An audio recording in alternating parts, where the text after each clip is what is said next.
আজকের কবিতা স্মৃতি, কবি সমরেশিন্দু বৈদ্য।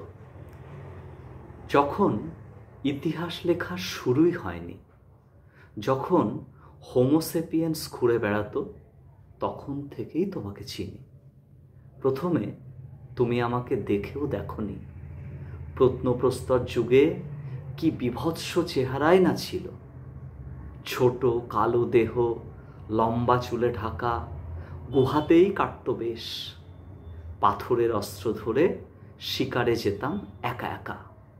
তুমি ভয়ে ভয়ে পিছু নিতে, কখনো বা বিপদে আমাকে উৎসাহ দিতে। ছিলাম বেশ। যুগ পাল্টালো, হয়ে গেল সবই শেষ। মহেঞ্জোদারোর মৃতের স্তূপে, হরপ্পার আর লোথালের গ্রামে তুমি আমি আজও আছি। তুমি ছিলে আর্য অনার্যের অগণিত মানব মিছিলে। তখনও খুঁজেছি তোমায়। তারপর কত যুদ্ধ, কত রক্তক্ষয়, গেল কত প্রাণ, তবুও হাল ছাড়িনি। ছিনিয়ে নিলাম তোমায়। তোমাকে পেতে কারোর কাছে আপোষই করিনি। মহাকাব্যের যুগে সীতার দ্রৌপদী হয়ে কতবারই না পরীক্ষা দিলে আগুনের।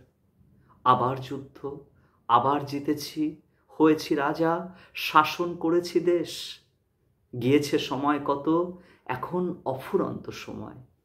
তাই সামনে বসে বসে ভাবি, আমিও তুমি সবাইকে সমান ভালোবাসলে এত যুদ্ধ হতো না।